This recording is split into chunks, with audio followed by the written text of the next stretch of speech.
네, 반갑습니다. 이제 5주차 수업을 시작하도록 하겠습니다. 우리 5주차에는 포트폴리오 전략에 대해서 이제 공부를 할 거고요.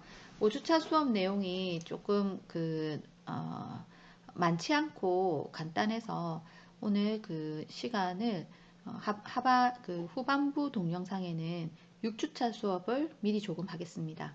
6주차 수업이 좀 내용이 많거든요. 그래서 6주차, 7주차 수업이 많아서 5주차 수업에 6주차 일부 진행하도록 하겠습니다. 첫 번째 포트폴리오 전략에서는 포트폴리오 3절로 구성되어 있는데 제1절 포트폴리오 전략의 종류, 2절 고객의 투자관과 4가지 투자 전략, 3절 자산 배분 전략 이렇게 3절로 첫 번째 1절에서는 포트폴리오 전략의 종류에 대해서 이제 나오는데 포트폴리오를 구성하는 전략에는 여러 가지가 있거든요. 그 중에서 첫 번째 소극적 전략입니다. 말 그대로 소극적으로 운영하는 전략입니다. 소극적 전략을 선택하는 투자자는 시장이 효율적이라고 생각합니다. 시장이 효율적이기 때문에 소극적으로 운영해도 된다라고 생각하는데요. 시장 포트폴리오와 같이 잘 분산된 포트폴리오를 구성하거나 시장 포트폴리오가 제가 대면 수업 때 말씀드렸지만 시장 전체에 골고루 투자하는 포트폴리오라고 말씀드렸죠. 그래서 시장 포트폴리오와 같이 잘 분산된 포트폴리오를 구성하거나 이를 추종하는 상품, 즉 인덱스 펀드 같은 상품이 잘 분산된 포트폴리오. 제가 인덱스 펀드란 시가총액 1위부터 100위, 200위, 300위까지 그런 주식을 골고루 보유하는 평균을 추정하는 펀드라고 말씀드렸어요. 그래서 인덱스 펀드라든지 또는 지수 ETF라고 되어 있는데 여기서 말하는 지수 ETF랑 소극적 전략을 구사하는 잘 분산된 포트폴리오를 따르는 지수 ETF니까 코스피 지수 ETF 이런 걸 말하는 거겠죠. 지수 ETF 등을 구매함으로써 시장 평균 수익, 우리 코스피 지수라든지 그런 시장의 평균 수익과 위험을 최소 비용과 노력으로 달성하고자 합니다. 인덱스 펀드나 지수 ETF 같은 거 사기 때문에 수익도 평균 정도고 위험도 평균 정도입니다. 그리고 인덱스 펀드나 제가 ETF는 수수료가 적다라고 말씀드렸죠. 그래서 최소의 비용이고요. 그리고 인덱스 펀드나 지수 ETF를 보유만 하기 때문에 최소의 노력이 될 것입니다. 그래서 소극적 전략으로는 단순 보유 전략과 인덱스 전략이 대표적이다라고 되어 있습니다. 그러면 단순 매입 보유 전략은 뭐냐? 무작위적인 선택을 통해서 포트폴리오를 구성할 때 가능한 한 많은 증권이나 포트폴리오를 편입시킴으로써 분산 투자 효과를 얻고 동시에 시장 평균 기대 수익률을 추구합니다. 종목수를 많이 늘릴수록 분산 투자 효과에 의해서 기업 고유 위험이 점차 감소하고, 즉 비체계적 위험이 점차 감소되고 투자자는 시장 위험만을 부담하게 됩니다. 그래서 아주 많은 종목수를 분산 투자해서 시장의 수익과 비슷하게 가겠다, 이런 소극적 전략이 되겠습니다. 그 다음 인덱스 전략입니다. 소극적 전략의 한 종류죠. 인덱스 펀드란 벤치마크 지수를 추정하는 펀드입니다. 여기서 말하는 벤치마크로는 코스피 지수나 코스피 200 등이 대표적인 예가 되겠습니다. 벤치마크는 뭐냐면 기준이거든요. 기준. 내가 뭔가 투자를 할 때 내가 어떤 것을 추정한다, 어떤 것을 기준으로 삼는다, 기준입니다. 그래서 벤치마크 지수를 추정하는 펀드, 즉 벤치마크와 유사한 투자 성과를 내겠다, 즉 코스피나 코스피 200과 비슷한 효과를 내겠다라고 구성된 펀드가 되겠습니다. 이제 소극적 전략과 이제 반대되는 개념이 적극적 전략입니다. 적극적 전략. 적극적 투자는 시장 예측이나 증권 선택을 통해서 시장 평균을 초과하는 수익을 얻을 수 있다고 생각합니다. 그래서 이렇게 코스피 지수가 우상향하는 이런 곡선을 그린다면 적극적 전략을 통해서 이렇게 더 많은 이만큼의 차익을 초과하는 차익을 얻을 수 있다고 생각하는 전략이 되겠습니다. 적극적 투자 전략에는 시장 예측 전략과 증권 선택 전략이 있습니다. 시장 예측 전략이란 시장이 오를 것이다. 그러니까 시장이 긍정적으로 흐를 것이다. 부정적으로 흐를 것이다. 이런 예측 전략이고요. 증권 선택 전략이란 삼성전자가 좋을 것이다. 뭐 KB증권이 좋을 것이다. 뭐 이렇게 주식을 잘 선택하는 그런 전략이 되겠습니다.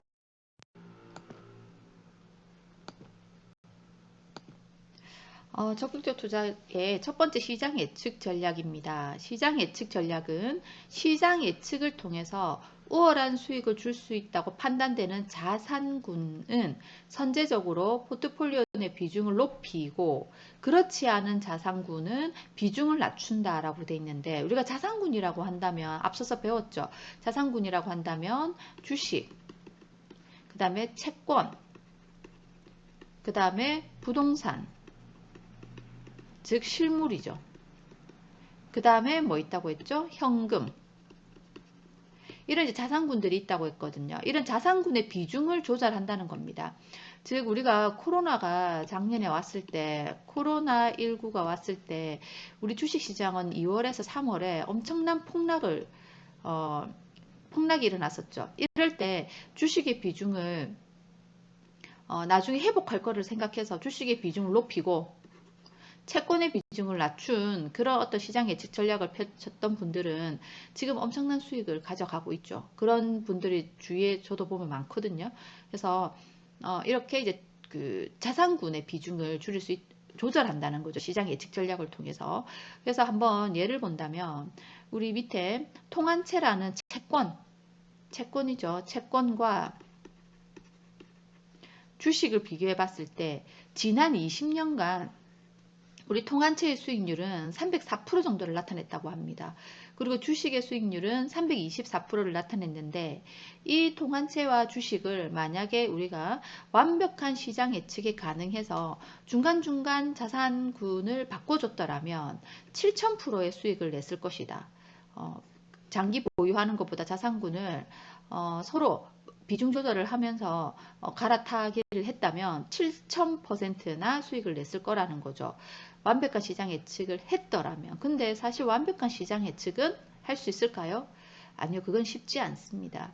하지만 했더라면 가정을 했습니다. 그래서 이런 성과를 이루어냈을 수도 있다. 연평균 수익이 25%에 달하는 수익을 두 번째는 증권 선택 전략입니다. 증권 선택이란 종목입니다. 주식이죠. 주식 종목을 잘 선택하는 건데요. 붉은 글씨 보시면 시장에서 적정 가치 대비 가격이 낮게 형성된 자산을 선택하여 시장 평균 이상의 수익을 나타낸다라고 되어 있는데요. 시장 예측에 의한 자산 배분 조정보다 저평가된 종목을 발굴한다 되어 있습니다. 시장 평균 이상의 초과 수익을 얻는 전략이 더 빈번하게 활용되고 있다. 그렇기 때문에 뭐 예를 들어서 지금 이제 우리 코로나19가 이제 조금 종식이 아직까지 또 많이 늘어나고는 있지만 이제 종식이 예측됨으로써 경기가 다시 조금씩 살아나면서 물류가 좀 늘어나고 있거든요. 물류가 늘어나고 있습니다. 그렇다 보니까 해운업이 지금 잘 되고 있어요. 그렇다 보니까 이런 해운업에 관련된 종목들가 즉 HMM이라든지 HMM이란 옛날 현대상선이죠. 또는 뭐 페노션이라든지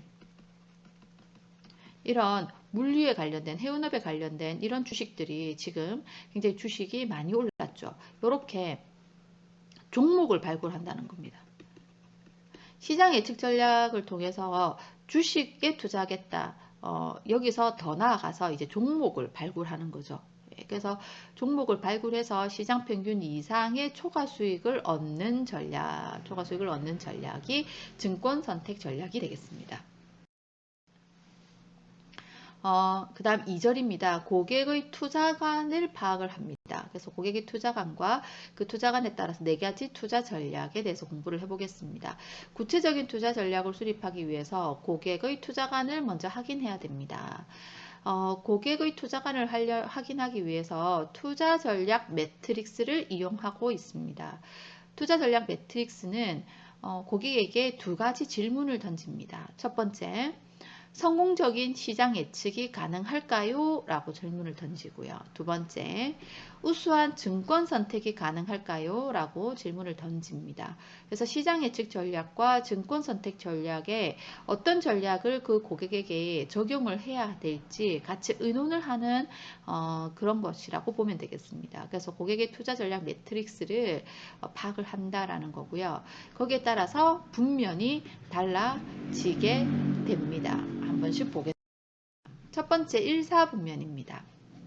일사분면 투자 전략은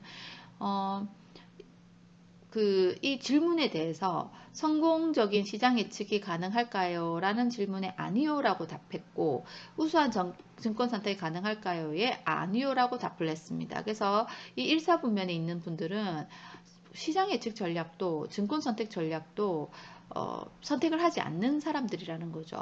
시장이 매우 효율적이어서 증권의 시장 가격이 이미 모든 정보를 반영하고 있기 때문에 시장 예측과 증권 선택의 기술적 가치가 있다고 믿지 않으며 시장을 초과하는 수익률을 기대하지 않는다라고 했어요. 그래서 이런 사람들은 인덱스 펀드를 활용해서 모든 자산군에 다양하게 분산 투자를 실행해야 할 것이다 라고 나와 있습니다. 그렇기 때문에 이런 사람들은 소극적 자산 배분을 하겠죠. 소극적 증권 선택을 할 것입니다. 시장의 효율성과 합리성을 믿고 끝까지 기다리는 것이 이 전략의 핵심이 되겠습니다. 장기적인 재무 목표를 달성하고자 하는 경우에 적합합니다. 이분들에게 펼치는 전략이 소극적 전략, 인덱스, 지수 ETF 이런 전략이 되겠습니다. 두 번째, 이사분면 투자 전략입니다. 이사분면은 성공적인 시장 예측이 가능할까요? 라고 했더니 아니요 라고 대답을 했고요. 대신 우수한 증권 선택이 가능할까요? 예 라고 했습니다. 그래서 제2사분면을 선택한 투자자는 시장 예측을 통한 선제적인 자산 배분 활동이 성공하기는 어렵지만 각 자산군 내에서 상대적으로 우수한 증권, 주식을 선택하여 시장 평균을 초과하는 수익을 내는 것은 가능하다고 믿는 투자자입니다. 가장 좋은 수익을 줄 수 있는 증권을 선택해야 합니다. 인덱스 펀드와 같은 시장 포트폴리오는 편입하지 않겠죠. 대신 FP가 시장 대비 초과 수익을 줄 수 있는 우월한 증권을 추천해 주기를 희망한다. 좀 부담스러운 고객이다. 그렇죠? 이런 소극적 자산 배분과 적극적 증권 선택이 필요한 고객인데요. 시장 전망에 상관없이 장기적인 자산 배분은 유지하되 큰 그림에서 장기적인 자산 배분은 유지하되 자산군별로 주어진 투자 비중 하에서 적절한 적극적인 증권 선택, 교체 활동 등을 통해서 추가 수익을 얻고자 하는 전략입니다. 다양한 자산군에 철저히 분산 투자를 일단 해야 되고요. 그러니까 자산군은 철저히 분산 투자해야 되고요. 시장 수익률과의 괴리를 최소화하기 위해서 각 자산군이 전체 시장에서 차지하는 비중대로 분산 투자를 하는 것이 좋습니다. 시장 예측은 안 한다고 했기 때문에 자산군은 잘 분산 투자해야 되고요. 그 안에서 종목 선택도 잘 해야 된다는 겁니다. 세 번째, 제3, 4분면 투자 전략입니다. 제3, 4분면은 성공적인 시장 예측이 가능합니까? 예라고 대답을 했습니다. 우수한 증권 선택이 가능한가요?에는 아니요 라고 했습니다. 그래서 자산군 선택은 괜찮은데 증권, 주식 개별 선택은 좀 부정적인 그런 사람들이겠죠. 내용을 볼게요. 주가 지수가 오를 것으로 예상될 때 주식 투자 비중을 높이고 주가 지수가 내릴 것으로 예상될 때 주식 투자 비중을 낮추는 자산 배분 조정 전략은 효율적이라고 생각합니다. 따라서 이들은 증권 선택에 노력을 기울이기보다는 시장 예측에 힘을 기울여야 한다고 믿으며 인덱스 펀드를 활용은 합니다. 그리고 증권 선택에 따른 비체계적 위험을 제거하고 증권 선택과 관련된 노력과 비용을 절감한다. 즉 인덱스 펀드를 활용함으로써 시장의 예측에 따라서 인덱스 펀드를 활용해서 주식의 비중을 줄이고 늘리는 것은 활용을 하지만 증권 선택에 따른 노력은 줄인다는 거예요. 그래서 증권 선택에 따른 비체계적 위험을 제거하고 증권 선택과 관련된 노력과 비용을 절감하고자 한다라고 되어 있습니다. 이런 분들은 어떤 적극적 자산 배분을 하겠죠. 시장 예측이 가능하다고 했기 때문에. 그렇지만 소극적 증권 선택, 주식을 선택하는 데는 소극적이다. 개별 자산군에 대해서는 인덱스 전략을 사용하지만 시장 예측에 따라 자산 배분을 중단기적으로 변화시키는 전략이다 라고 했습니다. 반면 선택한 자산군 내에서 상대적으로 시장 평균을 상회할 수 있는 더 나은 증권을 선택하는 노력은 무의미하다고 믿기 때문에 시장 지수를 추종하는 인덱스 펀드를 활용합니다. 우리 인덱스 펀드를 활용하면 소극적 전략이라고 생각하겠죠. 그렇지만 인덱스 펀드를 활용해서 비중을 줄이고 늘리는, 시장 예측을 통해서 비중을 줄이고 늘리는 것은 적극적으로 한다라는 거예요. 그게 이 3, 4분면이 되겠습니다. 네 번째, 제4사분면 투자 전략입니다. 제4사분면 투자 전략은 보면 성공적인 시장 예측이 가능하다. 우수한 증권 선택도 가능하다. 아주 적극적인 사람입니다. 이들 투자자는 단기적으로 유명한 자산군을 선택할 수 있으며 또 자산군 내에서 상대적으로 우수한 수익을 줄 수 있는 증권도 선택할 수 있다고 믿는 자들입니다. 자산군도 선택 가능하고 주식도 선택 가능하다. 이런 분들을 투자 전략은 시장 예측에 따라 자산 배분 비중을 적극적으로 변화시켜 나갈 뿐만 아니라 자산군 내에서도 적극적인 증권 선택 활동을 병행하는 전략, 특정 자산에 집중 투자한다. 그러니까 주식에도 집중해서 투자하지만 그 안에 종목에도 굉장히 집중 투자하겠습니다. 일시적으로 성공할 수 있어도 장기간 지속적으로 성공하는 것은 거의 불가능하다. 그러니까 이게 쉽지 않다라는 거죠. 우리가 성공적인 시장 예측을 잘하고 우수한 증권 선택도 굉장히 잘하는 사람은 드물다. 이제 어렵다라는 겁니다. 이렇게 우리는 고객의 투자관과 4가지 투자 전략에 대해서 한번 살펴봤습니다. 이제 제3절 자산 배분 전략이 되겠습니다. 우리 자산 배분 전략에는 또다시 전략적 자산 배분과 전술적 자산 배분에 대해서 배워보겠습니다. 그래서 우리 이전 시간에 전략적 자산 배분, 전술적 자산 배분에 대해서 아주 간단하게 배워봤었거든요. 그래서 자세히 한번 보겠습니다. 전략적 자산 배분이란 고객의 재무 목표를 달성하기 위해서 장기적인 관점에서 최적 자산 배분을 말합니다.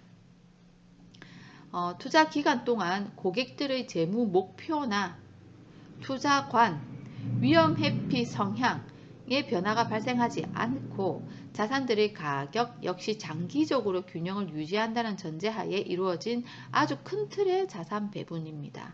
그래서 자산 배분을 아주 큰 틀에서 주식과 채권과 현금과 실물 자산의 비중을 미리 정해놓는 걸 자산 배분이라고 하죠. 전략적 자산 배분은 장기적인 투자자가 유지할 자산 배분의 비중을 결정할 뿐만 아니라 중단기적으로 실행할 수 있는 투자 비중의 전술적인 변화폭을 결정하는 것까지도 포함한다라고 되어 있습니다. 예를 들어 볼게요. 무위험 자산, 주식, 채권의 비중을 장기적으로 50, 30, 20%로 정하는 전략적 자산 배분을 펼쳤습니다. 그리고 시장 상황 변화에 따라 무위험 자산을 50에서 플러스 마이너스 5%, 주식은 30에서 플러스 마이너스 10%, 채권은 20에서 플러스 마이너스 10% 변화폭을 결정할 수 있습니다. 이때 무위험 자산은 50% 비중을 기준으로 최저 45에서 최고 55%까지, 주식은 최저 20에서 최고 40%까지, 채권은 최저 10%에서 30%까지 투자가 가능한 전술적인 변화폭까지 결정하는 것을 말한다라는 겁니다. 고려사항이 있습니다. 전략적 자산 배분 시 고려사항인데요. 기본적인 전제사항에 변화가 생기지 않는 한 전략적인 자산 배분은 유지되어야 된다. 왜냐하면 아주 큰 틀이기 때문에 되도록 유지를 하려고 합니다.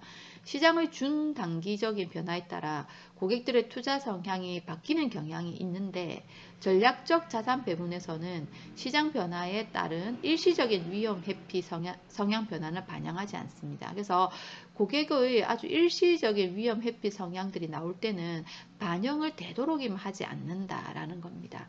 그렇지만 그럼에도 투자가 끝날 때까지 최초에 결정한 전략적 자산 배분을 그대로 유지하는 경우는 사실은 드물다.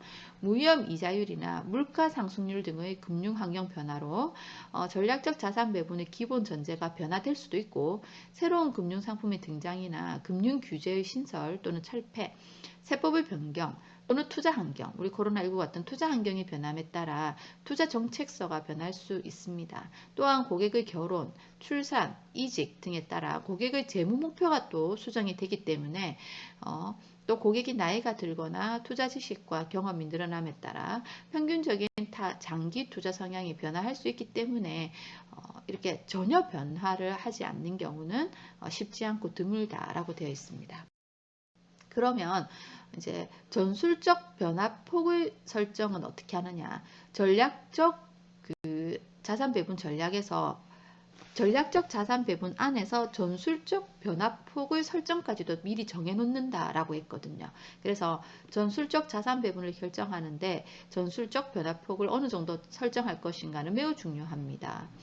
전술적 변화폭이 크면 시장 예측에 의한 자산 배분 조정폭이 커지기 때문에 시장 예측이 맞을 경우 포트폴리오의 수익률을 크게 높일 수 있지만 반대의 경우 시장 평균을 크게 하회할 수 있습니다. 그러니까 전략적 자산 배분이 큰 개념이고요. 그 안에 전술적 자산 배분이 있거든요. 네. 답은입니다. 무위험 자산의 비중 조정입니다. 고객의 위험 회피 상향과 같이 깊이 관련되는 무위험 자산의 투자 비중이 전술적 자산 배분에 의해 수시로 변화하는 것은 바람직하지 않다라고 되어 있습니다. 무위험 자산의 비중 또한 수시로 변화하는 것은 바람직하지 않다. 전략적 자산 배분에서 그렇다라는 겁니다. 전략적 전술 배분의 조정이 되겠습니다. 전략적 자산 배분 안에서 전술 배분입니다. 최초 자산 배분 시 실행한 포트폴리오를 목표 기간까지 그대로 유지하는 것이 아니라 편입 자산의 가격 변화에 따른 투자 비중 변화를 반영하여 주기적으로 자산 배분 비중을 조정을 해 주어야 합니다. 이 말은 뭐냐면 자산 배분 비중은 되도록 안 하는 거라고 했잖아요. 근데 이건 뭐냐면 자산 배분 비중이 중간에 변경이 되거든요. 왜냐하면 주식이 오를 수도 있고 채권이 오를 수도 있고 그러면 내 자산 안에서 처음에는 5대 3대 2로 비중을 정해 두었는데 주식형 자산을 만약에 5로 하고 채권형 자산의 비중을 3으로 해뒀는데 주식이 너무 많이 오른 거예요. 그래서 비중 자체가 올라가 버렸어요. 6대 2대 2로 이렇게 변경이 돼버린 거예요. 나는 비중을 조절 안 했는데 주식 가격이 올라서 자동적으로 변경이 이렇게 돼버린 거예요. 그러면 다시 5대 3대 2로 조정을 해줘야 돼요. 왜냐하면 나의 자산 배분, 전략적 자산 배분의 비중은 이게 기준이니까 다시 이렇게 만들어줘야 된다라는 거죠. 이걸 말하는 겁니다. 자산 가격 상승으로 비중이 상대적으로 늘어난 자산을 일부 매각하고 자산 가격 하락으로 비중이 줄어든 자산은 추가로 매수함으로써 자산 배분 비중을 일정하게 유지하기 위해서 조정합니다. 재조정하는 과정이 필요하다라고 되어 있습니다. 한번 볼게요. 통한채가 20년간 300% 정도 올랐고 주식 투자가 324% 정도 올랐는데 만약에 조정을 하지 않고 5대5로 계속해서 뒀다면 5대5로 투자했을 때 결과는 314% 정도가 되었대요. 근데 중간중간에 우리는 재조정을 해줬다는 거예요. 그래서 자산 배분 비중을 계속해서 5대5로 유지할 수 있도록 계속해서 자산 배분 비중을 조절해 줬더니 458%라는 어떤 결과를 낳았다라는 게 나와 있습니다. 다음은 전술적 자산 배분입니다. 이때까지 큰 그림에 우리는 자산 배분, 전략적 자산 배분을 이렇게 주식 비중, 채권 비중, 현금성 비중 이렇게 한 전략적 자산 배분에 대해서 공부를 했고요. 여기 안에서 또 전술적 자산 배분, 하위 개념의 전술적 자산 배분을 한번 보겠습니다. 전술적 자산 배분이란 자산들의 가격이 시장 상황에 따라 일시적으로 균형을 이탈하고 저평가되거나 고평가될 때 이러한 상황을 활용하여 투자 성과를 높이고자 자산 배분을 변경하는 전략입니다. 자산 배분을 변경합니다. 그래서 전략적 자산 배분에서 결정한 전술적인 변화 폭을 중단기적으로 실행하는 것이다 라고 해서 50%로 정해놨지만 플러스 마이너스 5% 조정할 수 있고요. 채권도 20%로 정해놨지만 플러스 마이너스 10%로 전술적 자산 배분을 할 수가 있습니다. 그래서 여기 안에서 조금씩 더 상세하게 전술적 자산 배분으로 비중을 조절한다라고 되어 있습니다. 전술적 자산 배분의 실행 근거입니다. 정보에 대한 투자자들의 과잉 반응으로 자산 가격이 내재 가치를 벗어나게 되지만 시간이 흐르면서 투자자들이 과거의 오류를 인식하고 이를 수정하면서 자산 가격은 다시 내재 가치에 수렴을 하게 됩니다. 전술적 자산 배분은 이러한 시장의 과잉 반응을 이용하는 것입니다. 이게 뭐냐면 우리 코로나19가 터졌을 때 주식시장이 완전 폭락을 했거든요. 폭락을 해가지고 지금 3,000포인트잖아요. 근데 그때 1,300까지도 떨어졌거든요. 이거는 거의 과잉 반응이죠. 사실은 그 코로나19가 아직까지 경제에 미치는 영향이 크지도 않았음에도 불구하고 1,300포인트까지 떨어지는 것은 아주 과잉 반응을 보냈죠. 하지만 그 과거의 오류를 인식하고 다시 내재 가치에 수렴하게 되거든요. 그렇기 때문에 전략적 자산 배분은 50%를 벗어나면 안 된다라는 걸 구성했지만 전술적 자산 배분으로서 플러스 마이너스 5% 또는 10%로 조정을 해서 전술적 자산 배분을 통해서 적극적인 수익을 창출한다. 이런 전략이 되겠습니다.